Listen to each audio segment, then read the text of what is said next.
Canada ਪਿਛਲੇ ਦਿਨੋਂ ਇਹ ਦੇਖੋ ਉੱਥੋਂ ਆਏ ਸਨ ਅਮਰੀਕਾ ਤੋਂ ਇੱਕ ਟੀਮ ਆਈ ਸੀ। ਉਹਨਾਂ ਨੇ ਲਿਟਰਲੀ ਜਦੋਂ ਪ੍ਰੈਸ ਕਾਨਫਰੰਸ ਕੀਤੀ ਤੇ ਉਹਨਾਂ ਨੇ ਪ੍ਰਾਈਮ ਮਿਨਿਸਟਰ ਇਮਰਾਨ ਖਾਨ ਕਿਹਾ। पूरी दुनिया अज भी इमरान खान प्राइम मिनिस्टर मानती है और इंशाल्लाह बहुत जल्दी इमरान खान प्राइम मिनिस्टर का हलफ चुक के पाकिस्तान का नाम रोशन करेंगे और इंशाल्लाह चोरां नूं असीं फड़ के जिस तरह असीं गिरफ्तारियां दित्तियां ने ना असीं इन्हां नूं गिरफ्तार भी करना है और रशिया 4 महीने तक खान साहब के जान तो बाद 4 महीने तक उन्होंने प्राइम मिनिस्टर लिखता है। अपने ट्वीट जाके खोल के देख लो क्यों उन्होंने दूरी खत्म की है। ठीक है, एक मुल्क तुहाडे कोल दूर बैठा है, तुहाडी मदद करना चाहता है, असीं मजबूर भी हाँ, असीं सऊदीया तो पैसे लैने आ, बाद चों पता चलता जो साडा इस्लामी भरा है, ठीक है, उन्हें 4% सूद ते तुहानूं पैसे दिते ने। अगर सानूं ओही पैसे वो दे रहा कि यार साडे कोल तेल ले लो, साल बाद पैसे दे देना, सानूं की चाहिदा है? सानूं इस टाइम इन्वेस्टमेंट चाहिदी है, इत्थे बच्चियां दा मुस्तकबिल अच्छा चाहिदा है।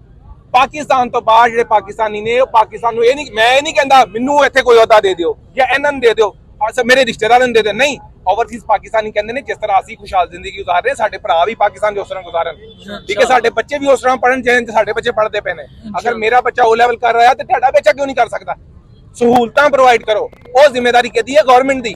सानू साल तो लाया 14 निकात वो सानू पाकिस्तान दे आइन दे 1973 विच जिहड़े बेसिक राइट्स ने साडे लोगां दे उन्हां चों कोई चंद 9 निकात याद करवा दिओ, नहीं करवांदे सानू पता चल जाएगा तो उठ लवांगे।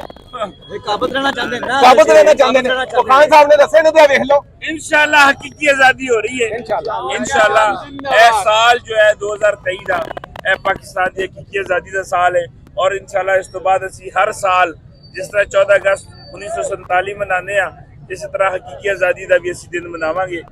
और ये जेडे चोर लटेरे डाकू डकैत है ने ना, जिवें असी बड़ी खुशी दे नाल लिख लेने ना कि वो गांधी सी और माउंट बैटन सी, उस तरह दे ओह जे तो ए किरदार नवाज शरीफ शहबाज शरीफ सरदारी भी वही किरदार ने ते इंशाल्लाह बहुत जल्द साडी इन्हां को जान छुटेगी ते इन्हां नूं असीं लित्तर मार इन्हां कोलों पैसे लैणे। सरदार जी ਇਹ ਦੱਸੋ कि ਅੱਜ ਤੇ ਇਤਵਾਰ ਦਾ ਦਿਨ ਹੈ, ਸੰਡੇ ਹੈ ਅੱਜ ਕਿਹੜੇ ਗ੍ਰਿਫਤਾਰੀ ਦੇ ਵਾਰੰਟ ਲੈ ਕੇ ਤੇ ਇੱਥੇ ਆ ਗਏ ਨੇ? ਇਹ ਕੀ ਹੈ, ਕਿਹੜੀ ਫਸਤਾਈਅਤ ਹੈ? ਓਏ ਲਾਂਤੀ ਜੇ ਹੈ ਨੇ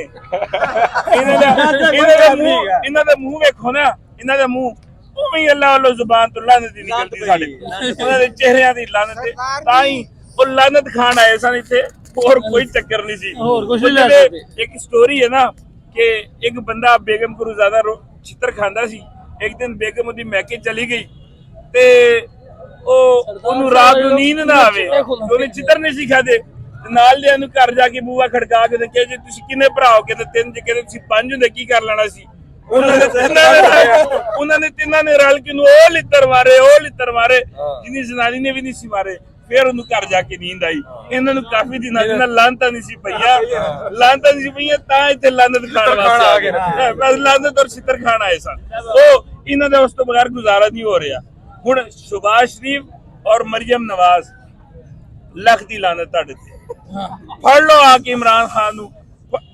ਪਹਿਲੇ ਅਸੀਂ ਪਹਿਲੇ गिरफ्तारी दे के अजे कल ही वापस आए हैं, अभी फिर गिरफ्तारी दे देंगे, ये किहड़ी गल है? मसला ही लेकिन इमरान खान नूं तुसीं हत्थ नहीं ला सकदे, असीं ओह हत्थ वड्ढ देंगे जिन्हां ने इमरान खान नूं हत्थ